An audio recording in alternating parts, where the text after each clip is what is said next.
Hi everyone, my dear students. देखिए आज इस वीडियो में हम लोग डू के ऊपर बात करेंगे, यानी कि डू का यूज़ सीखेंगे। डू का यूज़ हम दो जगह पे सीखने वाले हैं। एक तो डू का यूज़ हम टेंस में कैसे करते हैं वो सीखेंगे, और दूसरा इसी डू का यूज़ हम सीखेंगे एम्फैटिक वाक्य बनाने के लिए। एम्फैटिक, अब ये एम्फैटिक किस तरह का वाक्य होगा वो इसी वीडियो में आपको आगे समझ में आ जाएगा, और ये जानना आपके लिए बहुत ज़रूरी है क्योंकि आप एम्फैटिक सेंटेंस बनता कैसे है। अब आइए सबसे पहले यहाँ पे हम डू का यूज़ देखते हैं, उसके बाद एम्फैटिक की बात करते हैं। देखिए सबसे पहले यहाँ पे क्या है, डू। और डू यहाँ अगर आप देखेंगे तो हर वाक्य में डू कहाँ है, सबसे पहले है सेंटेंस के अंदर। डू आपका वर्ब है, और जब आप डू का यूज़ करते हैं किसी भी सेंटेंस में पहले, तो वो sentence interrogative yes no question वाला सेंटेंस बन जाता है, और उस क्वेश्चन से उस डू से जो है ना क्वेश्चन अराइज किया जाता है। जैसे कि यहाँ पर डू यू लाइक टी, ठीक है। तो डू यू लाइक टी का मतलब हो गया कि जैसे ही आपने डू पहले लगाया है सेंटेंस में और उसके बाद सब्जेक्ट दिया है, तो यहाँ पे सेंटेंस जो हिंदी होगा उसमें क्या हमेशा पहले आ जाएगा। अब ये जो सेंटेंस है ये आपका प्रेजेंट एंड डेफिनिट का है। प्रेजेंट एंड डेफिनिट में ही डू डज लगाते हैं। तो प्रेजेंट एंड डेफिनिट की हिंदी की पहचान ये होती है कि उसमें ये जो आप देख रहे हो ते, ता, ते, ती, ये सब लगा रहेगा, जिससे इंडेफिनिट का पता चलेगा ता, ते, ती वगैरह अगर लगा हुआ है। और साथ ही इसमें प्रेजेंट कैसे पता चलेगा, तो है, हो या हूँ से। तो जैसे ही आप वाक्य में देखते हैं कि लास्ट में है, हो, हूँ है, उससे पहले ता, ते, ती है, तो आप समझ जाते हैं कि ये सेंटेंस आपका प्रेजेंट एंड डेफिनिट का है। क्लियर। तो प्रेजेंट एंड डेफिनिट में जब हम नेगेटिव या इंटेरोगेटिव सेंटेंस बनाते हैं तो वहाँ पर डू या डज कंपलसरी हो जाता है, ठीक है। तो इस सेंटेंस के अंदर डू किस तरीके से यूज़ हुआ है, डू सेंटेंस में पहले यूज़ हुआ है जो कि यस नो क्वेश्चन बनाएगा, ठीक है। तो जैसे ही कोई भी वर्ब अगर सेंटेंस में पहले आएगा तो हिंदी में क्या पहले आ जाएगा। तो अब हम एक बार इस सेंटेंस को समझते हैं कि डू यू लाइक टी। इसका मतलब ये हो जाएगा कि ये पूछा जा रहा है कि क्या तुम चाय पसंद करते हो, क्या तुम चाय पसंद करते हो, डू यू लाइक टी, ठीक है। अब डू का यूज़ आप एक चीज़ हमेशा याद रखिएगा कि डू जो होता है वो प्लूरल होता है। क्या होता है, प्लूरल, यानी ये पीवी होता है, प्लूरल वर्ब होता है। जितने भी वर्ब हैं जिसमें एस नहीं लगा हुआ है, वर्ब में अगर एस नहीं लगा है तो वो प्लूरल वर्ब है। अगर उसी वर्ब में एस लग जाता है तो वो सिंगुलर वर्ब बन जाता है। ये नाउन का उल्टा है, ठीक है।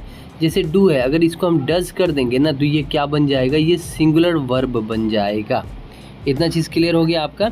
तो इसलिए यहाँ पे डू से सेंटेंस बना रहे हैं, डू प्लूरल वर्ब होता है, तो डू का यूज़ आप उसी सब्जेक्ट के साथ करेंगे जो सब्जेक्ट आपका क्या होगा, प्लूरल होगा। तो जैसे कि यहाँ पे यू आया है सब्जेक्ट आपका, तो यू प्लूरल सब्जेक्ट होता है, इसलिए डू का यूज़ यू के साथ आप करेंगे। तो अब देखिए डू यू लाइक टी, ये क्वेश्चन पूछा जा रहा है कि क्या तुम चाय पसंद करते हो। अगर करते हो तो क्या बोलेंगे आप, यस आई लाइक, या नहीं करते तो नो आई डोंट। क्लियर हो गया। चलिए नेक्स्ट सेंटेंस देखिए, सब में हमने सब्जेक्ट सेम रखा है ताकि आपको समझ में आ जाए। बाकी वर्ब जो है वो हमेशा पहले फॉर्म में लगा रहेगा। जैसे यहाँ पे आप देख सकते हैं सेकेंड वाला, देखिए ये वाला कि डू यू स्पीक इंग्लिश। अब ये डू पहले आ गया है, यू स्पीक इंग्लिश। ये स्पीक देख रहे हैं ये वर्ब है, ये लाइक देख रहे हैं ये वर्ब है, ये नो देखिए यहाँ पर ये वर्ब है, यहाँ पे वर्क वर्ब है, ठीक है। तो जब भी आप डू से सेंटेंस प्रेजेंट एंड डेफिनेट का यस नो क्वेश्चन वाला सेंटेंस बनाएंगे तो डू के बाद सब्जेक्ट देंगे और सब्जेक्ट के बाद सीधे वर्ब देंगे, ठीक है। वर्ब का मतलब जो भी काम आप करते हैं, काम इज़ वर्ब। तो वर्ब हमेशा कौन से फॉर्म में रहेगा, इस ऐसे वाक्य में जिसमें डू लगा हो और सब्जेक्ट हो, तो उसके बाद वर्ब हमेशा जो है ना अपने फर्स्ट फॉर्म में रहेगा, V1 के फॉर्म में। इसलिए आप यहाँ पे देखो हर जगह V1, लाइक V1 है, स्पीक V1 है, नो V1 है, वर्क V1 है। इसका सेकंड लाइक्ड है, स्पीक से स्पोक बनता है, नो से न्यो बनता है जो कि वर्ब का सेकंड होता है, लेकिन ये सेकंड नहीं लगा हुआ, तो ये याद रख लीजिएगा कि इसमें आपको वर्ब पहला लगाना होता है। इतना चीज़ समझ में आ गया। अब देखिए यहाँ पर जैसे डू यू स्पीक इंग्लिश, तो इसका हिंदी हो जाएगा कि क्या आप अंग्रेज़ी बोलते हैं।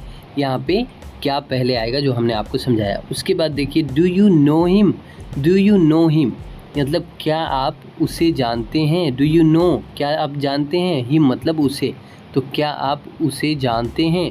यहाँ पे भी क्वेश्चन किया जा रहा है क्योंकि डू पहले है। उसके बाद लास्ट वाला सेंटेंस हमारा क्या कह रहा है कि डू यू वर्क। अब इतना की हिंदी पहले समझ जाइए। डू यू वर्क मतलब क्या आप काम करते हैं, और हेयर मतलब यहाँ, तो आप क्या हो जाएगा कि क्या आप यहाँ काम करते हैं। डू यू वर्क हेयर, क्या आप यहाँ काम करते हैं। अगर आप करते हैं तो यस बोलिएगा, अगर नहीं करते हैं तो आप क्या बोलिएगा, आप सीधे नो बोलिएगा। Yes I work here, no I don't work here, ये बोल देंगे। क्लियर। तो यहाँ पे आपने डू का यस नो क्वेश्चन के तौर पे सेंटेंस देख लिया कि कैसे आप डू का यूज़ करके क्वेश्चन करेंगे।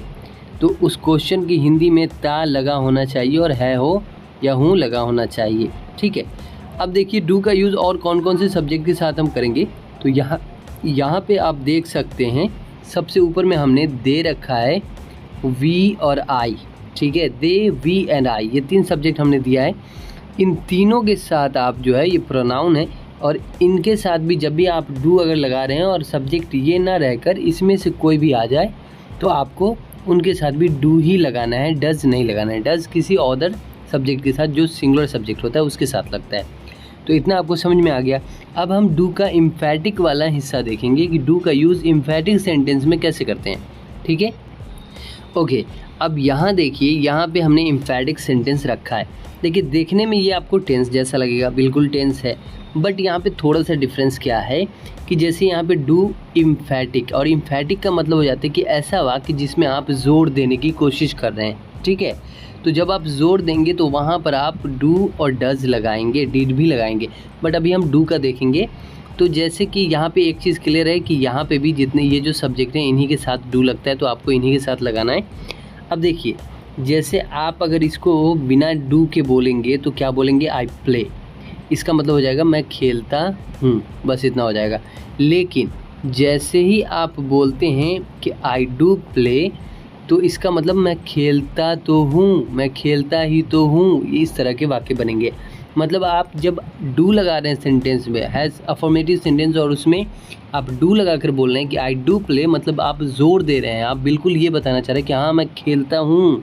ठीक है, आप ये कहना चाह रहे हैं। ठीक है, जैसे मान लीजिए ना कोई आदमी आपसे बोल दिया कि अरे यार आप नहीं खेलते हो, लेकिन आप देख रहे हो कि आप खेल रहे हो, फिर भी वो अनजान बन रहा है और आप बिल्कुल खेलते हो, पर डे खेलते हो वो खेल।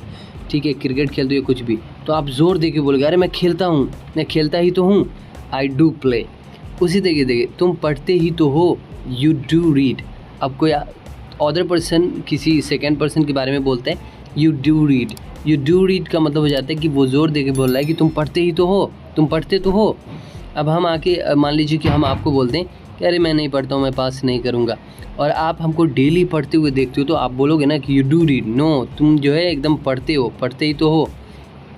तो यहाँ पे जो चीज़ें एग्जैक्ट है जो हम करते हैं उस पर ज़ोर देकर हम बताने के लिए इम्फेटिक का यूज़ करते हैं, जो कि डू, डज़ और डिड को ही इम्फेटिक कहा जाता है। इतना समझिएगा।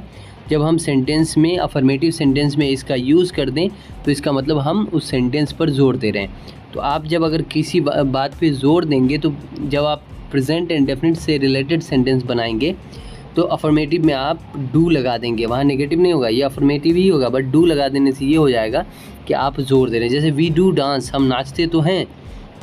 अब पार्टी में आप गए नाचने के लिए, और हम मतलब कोई नाचने वाला जो ये होता है वो गया, और उसको जिसके यहाँ गया पार्टी में वो बोला अरे यार तुम नहीं नाच रहे हो, जबकि बेचारा वो 1 घंटे से नाच रहा है, तो वो बोलेगा ना कि हम नाचते तो हैं, हम नाचते तो हैं, वी डू डांस, हम लोग नाच रहे हैं, नाचते हैं। ठीक है, तो इस तरीके के वाक्य हम डू से बनाते हैं, जो कि इम्फेटिक का था। ओके, तो अब आज के लिए बस इतना ही रखते हैं। अगर आपको ये समझ में आ गया होगा तो कमेंट में ज़रूर बता दीजिएगा कि यस आपको अच्छे से समझ आ गया। मतलब ये हुआ कि कमेंट में आप हमें यस कर देना, तो हम समझ जाएंगे कि यस आपको समझ में आ गया है। बाकी वीडियो पसंद आया तो वीडियो को एक लाइक कर दीजिएगा, और चैनल पे नए हैं तो हमारे इस चैनल को अभी सब्सक्राइब कर लीजिए, इकबाल सर इंग्लिश चैनल को। मिलते हैं नेक्स्ट वीडियो में एक नई टॉपिक के साथ, तब तक के लिए bye bye, keep supporting, thanks for watching.